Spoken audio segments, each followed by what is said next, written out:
Hello. Hello, and welcome back to the Cricket Nerds podcast. Hello and welcome back. And this is Hello, Zach and welcome James. back to the Cricket Nerds podcast. Welcome back. I'm Benji. This is Zach and James. We're going to talk to you about cricket. Hello and welcome back to the Cricket Nerds podcast. Get in. England have won 2-0.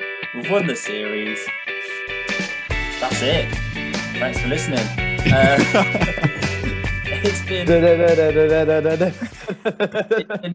an absolute pummeling from the English boys, particularly young Johnny BAIRSTOW, with a brilliant 136 off not many balls at all. And yeah, it was ridiculous. We all live in Nottingham, and here in Trent Bridge, when you live about 10 minutes away, you just know good things are happening, and Trent Bridge is always a good atmosphere. It's always a great test match, and this test match full of records broken after records broken. Just a brilliant test match all round.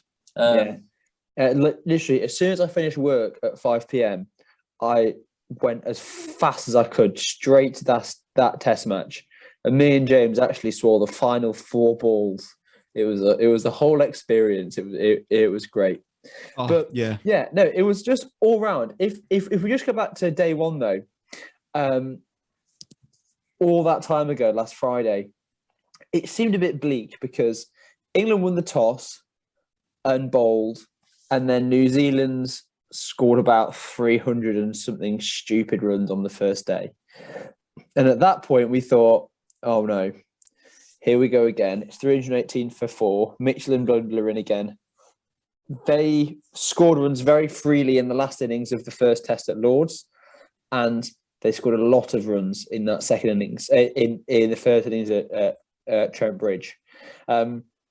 Was there anything else apart from obviously Blundell and Mitchell's hundreds? I mean, talk about them if you want to, that stood out to you about that New Zealand first innings. I mean, poor England bowling. What do you think were the main reasons that they put up like that 539, James? I think, it was. We're kind of going with this aggressive mindset where we want to take wickets. So we're kind of encouraging the players, like the opposition, to drive because we want to get those nicks behind. So we're going to give them balls that they can play at, but kind of at the expense of our economy potentially. And it was a very good wicket. So both captains said they would have chosen to bowl first because, like, when they did the first sort of pitch review and they were looking at the pitch, it looked like an absolute green seamer, like nightmare for the first however long, and it did nothing. And then, like, the sort of this green starts to fade away, and you realise it's an absolute road. And it was you got to just have a shout out to the Trent Bridge ground staff and the groundsman, because that was one of the best test pitches we've ever had in this country, because it was so good. Statman Benji has just sent me live some stats. 1,675 runs in 5 days. That is so good because it's so entertaining. But saying that, there were still wickets. There were plenty of wickets, and it made for some really good time. So yeah, it was slightly loose bowling as well. You do need to be on the spot, and so many dropped catches. Zach, what was your thought as a fielding pro that dropped a catch off my bowling today? As a fielding pro, well, what's your opinion on the drops? Because it was on both sides, wasn't it? Yeah, there was some. Every test match you get drops, especially for the last 5 days. Like it's a long time. There's bound to be, statistically, there's going to be at least one drop. But I think some of the drops, particularly, they shouldn't have been drops. They were regulation chances, really, especially in the slips. There were a few that Root put down. There was one that what's he called? Daryl Mitchell put 2 down. And they weren't great. They should have taken them. They should have taken their chances. And I think especially the one where Daryl Mitchell was on 1 of 17. when Root dropped him, and that could have been the difference between England bowling out New Zealand for 350. So the drops definitely played a part. Graham Swan was saying on commentary the fact that slip catching at Trent Bridge is difficult, doesn't always carry, it's fairly tricky sometimes, but at the same time, you expect these catches to be held, and there were also catches in the outfield. Matt Potts, who held on to some chances very well at Lords, put one down as well off the bowling of Leach and denied him a wicket. So, yeah, it was disappointing in terms of the catching, but who would want to be a bowler? I mean, the runs were flowing. The only person who I can think would want to be a bowler is James Anderson, who you look at his figures for the first innings. He has the same first innings figures of any Test match: 3 for 62, going at 2.29, whilst everyone else is struggling to go below 4. He's just a different class, isn't he? And I just want him to bowl forever. But I think one of the things that I got from New Zealand this game, because when you look at their performance against the County Select 11, and then in the first Test match, their top order were very defensive. We're used to New Zealand being positive, and I don't think New Zealand were positive in those 2 games, whereas this game, they seem to have a bit more intent about them. Even though it was a better pitch and the runs were coming more freely, they seem to have a better intent, and that seemed to serve them well. And it's probably why they looked back to their batting best, which we haven't seen at Lords. But yeah, I think we should talk about England's batting, especially Joe Root and Ollie Pope, because their partnership was really good to watch. Yeah, I mean, day 2 and that England first innings. Day 2, I think the other person I want to shout out to is Alex Lees.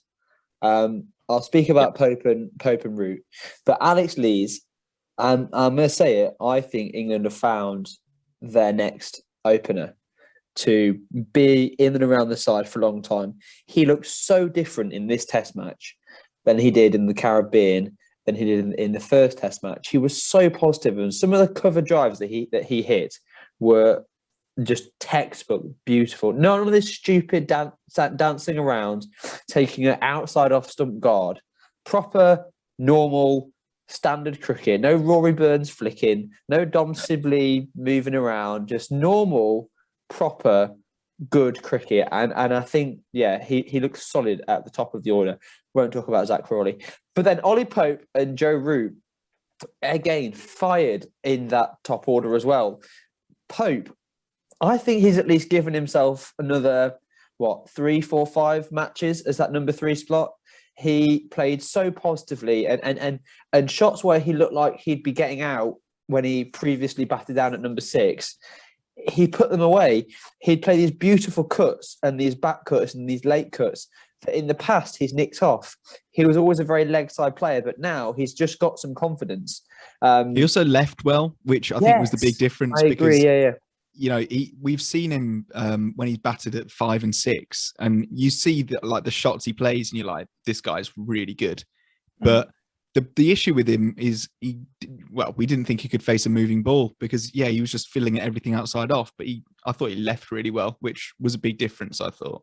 Yeah, I mean, Pope, he's batted really well in the last 2 years of the Carrier Championship, albeit at a road at the Oval, and he's scored these runs on a road at Trent Bridge.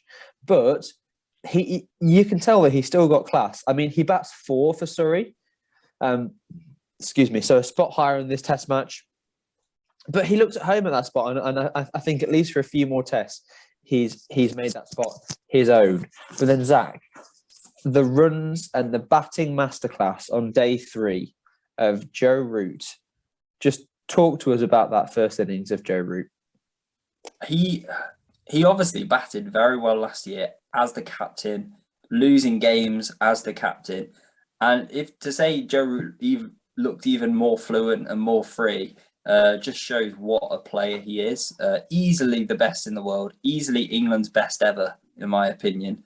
It's just his ability to just rotate strike against the good balls and put away the bad balls, and even innovate. Like some of his shots, he was having fun. He was enjoying flicking the ball over his head, taking balls that were outrageously outside off stump through mid wicket. He's just he's batting in a different league, and it's really good to watch. It's not like Steve Smith, who's very impressive and doesn't look nice. It's proper Test match batting at his finest, and he's been ably supported. Ben Stokes, Ben Folkes playing their little innings as well. And we got up to a very good total, and then New Zealand sort of capitulated a bit, and they didn't look like they wanted to even. I don't know. It was just a bit strange from New Zealand in their second innings. I thought it was absolutely bizarre because Latham didn't have a good match overall at all, whether that was burden of captaincy or whatever. But yeah, like Will Young getting run out just from nowhere, really didn't look like he was getting out. Conway and Young put up a really good partnership. But yeah, they just sort of threw wickets away. Henry Nicholls, that was just threw his wicket away a bit. Daryl Mitchell was kind of the culprit in all the runouts because there was another run out of Tim Southey. Zach left the call. I think his laptop's died. But I'll carry on because like I don't think any of the wickets that fell sort of from Southey up in the order were actually necessary wickets. I don't think they should have happened. So it was really bad from New Zealand actually, and they kind of threw the game away from that point because despite them putting up a very decent total, I think we having to chase like 299 on the last 299, yeah. So they put up a very big lead, but it was it was unnecessary. And actually, big up us for being able to break a tail for once. Yeah, it was good. Welcome change. Stuart Broad, a little bit of a blast from the past at his home ground, playing that enforcer role with that short pitch deliveries, and it working, picking up Matt Henry and Jameson. I think New Zealand would be disappointed about their second innings. I think, as you've said, there were so many soft dismissals in there. I think all of the top 7, with exception of Mitchell, as you say, soft dismissals. There wasn't really much in there, and then as you said again, it's refreshing to see England be able to mop up a tail for once, rather than like leak an extra 30, 40, 50 runs. I mean, Matt Henry came out and played a few good shots. Trent Bolt was looking dangerous. Trent Bolt was really good all series. I want to offer a big shout out because he's amazing, isn't he? Yeah. What I was really actually getting quite worried about with England in that innings was that today on day 5, they had the option to take their new ball, and I think England took the new ball maybe 1 or 2 overs late, because it wasn't until like the 83rd over Broad took it, and then Anderson in his 4th ball of the day takes that last wicket. So I'm like, if only it was in Anderson's hand maybe 4 overs before. But again, if buts and maybes, England managed. I want to just say, I was talking about Trent Bolt bowling. That was really good. His batting is jokes. I'm a big fan of it. I've got a lot of time for it because he's just swinging and he's talking the whole time. But no, it was Trent Bolt's bowling that I was complimenting. But then we move on to England's second innings. Yeah. So today, day 5. Wow. 299. So Alex Lees starts off absolutely brilliantly. Like he was going over a run of ball in the first, however long after we skittled New Zealand out. And he was playing really good shots. Like nothing hit anything but the middle of his bat, did it? He hit 2. In the thing that was, right, he came out with that intent, and the first ball of the second innings, he planted through the covers for 4 runs. It was a glorious cover drive shot, just straight off the middle of the bat, as you say, and really set that tone out. It was a shame though that just Zach Crawley couldn't, back him up from the other end. Yeah. And again, it's good bowling from Bolt, but it's bad batting from Crawley. And, Crawley needs to learn to leave things on length. He just needs to have a break from Test cricket. I think it's time for his Kent teammate, Ben Compton, who is in amazing form, to come in and, just let's have a different opener, because Alex Lees is looking very exciting. opening up the batting. Zach Crawley, I do think his best position's at 3. And I think with Ollie Pope playing the way he has this game, he doesn't get in the side anymore for me when there are people that are doing well in the county circuit. Root was again outfoxed by Bolt, who was very, very impressive. Yeah. And then young Johnny Bairstow and Ben Stokes strike up a partnership. And Bairstow, how amazing was that knock? I mean, we've seen we'll see the headlines, won't we? That it was incredible.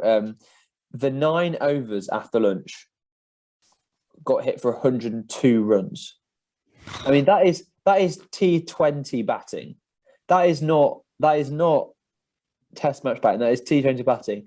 But the bowling was very, short pitch. They were trying this theory for a long time and had the field spread.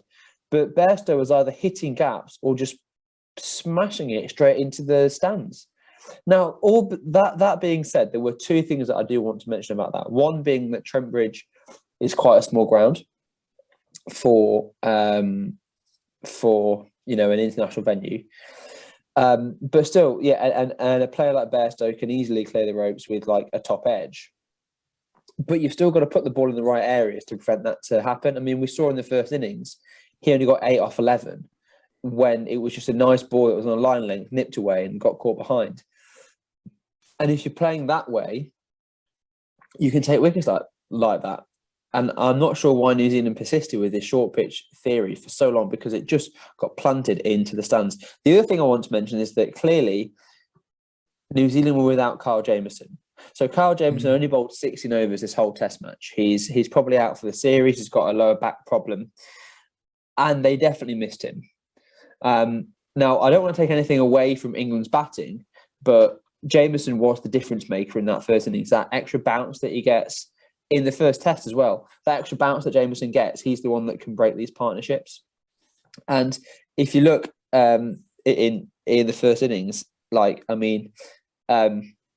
you look at the Lord's Test match, Jamieson came in and skittled out a lot of that top order of England. Now, again, not taking anything away from England's batting, it was a class above. It was just, and I don't think I'd be saying this about the England Test match team, but their batting was a class above. But yeah, it was so good. I mean, what really happened, wasn't it? Like Bairstow and Stokes went into one-day mode. Yeah, they did, and not only that, it was just everything was positive. Like, obviously the crowd was behind them because the crowd wants to see it. And Johnny Bairstow and Ben Stokes are 2 of the world's greatest ever one-day players. And yeah, they just treated it with complete contempt. They did not respect a single ball. And, like we were kind of thinking, right, this can't last forever, can it? But actually, when you look at the class of the 2 players in the one-day game, you kind of realize, no, it can. And yeah, they were outstanding. And just the positive intent, because like we could have, I think many, many, many Englands of the past would have played for the draw there. Needing to chase 299 in less than a day, there was no way that, it was unlikely that we were going to be able to do it. And yeah, it was just belligerent batting, absolute brutality.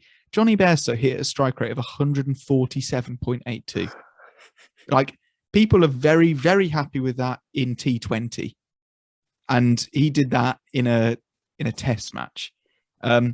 People were if you look at the bowling scorecard, people were struggling to go at sort of under 6 and over in a Test match. And the thing is, it was brutal. The scorecard looks like a long form T20 game. It does. Like, if you look at some of this, aside from the top of it, but the second half of the England batting and the bowling figures, it looks like a long form Test match. Like, it's T20. It was just brilliant. And as a neutral fan, great game of cricket. As an England fan, excellent game of cricket. Even as a New Zealand fan, not the worst, because it was exciting and came down to our on day 5. So yeah, all in all, we're pleased about the Stokes and McCullum era. Again, early days. We are only 2 test matches into it, so we can't get carried away. Let's not go and say that England should be top of the World Test Championships now, because we all know how fast this can come crashing down, can't we? We do. But there we go. Do you want to talk about South Africa, India for a bit, James? Yeah, I was going to give an honourable mention because obviously we've got a lot of Indian followers. I think we've got a few South Africans as well. So, you know, it was an interesting series overall because South Africa absolutely dominated the first 2. And obviously it's not over yet. Miller, big shout out to him. Reza Hendricks. Was it him? It was, wasn't it? Yeah. Was it Hendricks? Yesterday. Yeah, outstanding. Like he hit, what was it, 80 off? Not, or was it Heinrich Klaassen? I can't remember now. It's one of them. I need to check Heinrich this Klaassen quickly. hit 80 off 46. It was Heinrich Klaassen last game. Yeah, so not the game that's just gone. Last game, Heinrich Klaassen hit 80 off 40. Was just outstanding and won the game from sort of nowhere. Miller again taking them over the line. But then India last game, Today they get 179 for 5. With, you know, Gaikwad and Kishan batting very well while opening, and then Hardik Pandya playing the finisher role. So, you know, great things to see there. And then South Africa got absolutely skittled. 131 they got all out with, you know, the notable bowling from Yuzvendra Chahal, who's finally kind of got into the swing of things again. And he took 3 for 20 off his 4, which economy and wickets, which is what you want. And then also Bhuvi is always good. Like, you know, no matter a scorecard, almost always Bhuvaneshwar Kumar is a standout, really good bowler in it. And then Harshal Patel just doing off cutters and slower balls. So it's exciting to see from India. Do you want to give it a revised prediction for this thing, or do you still see it going 3-2 India? Yeah, I still say 3-2 India. I think India will come back now and they'll score. They'll win the next 2. Just look at the side they've got. It's just, yeah, I'm still backing them. That's what we like to see. I'm kind of erring towards changing my mind because South Africa only need to win 1 more to win the series, and they do have absolute class. And I can't help but feel that this might have been a bit of an outlier. Saying that, you never know because, like you say, India have got such a good lineup and they've got the bowlers. So we'll find out on Friday. But like this match that's just gone, like everyone, you know, played their little part. Like Ruturaj Gaikwad opening the innings, the Chennai boy, he played his part and has finally done something on the international stage. And yeah, 57 or 35 was a great way to open up. Ably supported by Ishan Kishan, and then Hardik Pandya just carrying on his form with the bat. He's so good from the back of the IPL. Now, yeah, and actually, yeah, as you say, like Bhuvi and Chahal actually being able to skittle through that that South African team. I mean, once you get sort of past David Miller and Wayne Parnell, there's not that much batting left in the New Zealand team. So once you get the South African team, so once you get through that top 7, if you can break the Hendricks, Klaassens and Van der Dussens of the world, then yeah, you're okay. I am surprised a little bit that Quinton de Kock's been left out after only 1 game. Yeah, I'm not really sure what's gone on there because it must be some sort of injury, surely. Yeah, or he's just angry at them again. But it just seems like an odd move because Pretorius again has been in that number 3 slot. So yeah, I'm not really sure what's going on with that South African T20 team. We'll do a bit of a looking into it. And yeah, 2 more games, Friday and then Sunday to wrap that series up. So that'll be an interesting one. I still back India.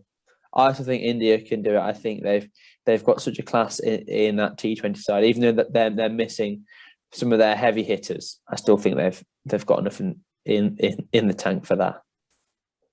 So, if you've watched this far in the video, leave a hashtag, and this is for Zach. It's hashtag bring a charger. Hashtag bring a charger. Because obviously he's let the team down with his laptop dying like that. So yeah, hashtag bring a charger if you've watched this far. thank you so much for watching. We really do appreciate the support. Don't forget to subscribe. You can also like this video and we will be happy because of it. We measure our self-esteem and our values and ourselves on the response to these videos. So if they're negative, we will feel bad. And if they are positive, we will feel good. That is how our emotions work. You can also how many wickets we take. And also how many wickets we take and runs we get. We will post some real life cricket videos at some point. Just every time we do it, or every time we say we're going to, we do terribly, and it doesn't make for very good viewing. So. Yeah, no, we played really well today and didn't record any of it, which just seems a bit silly. I even took a catch, that's rare. A very good catch. So anyway, yeah, follow our social media as well at Cricket Nerds Pod. You can also listen to our podcasts on Spotify, Anchor FM, Apple Podcasts, Google Podcasts, and more. Thank you so much for watching, and we'll see you next time. Goodbye. Bye.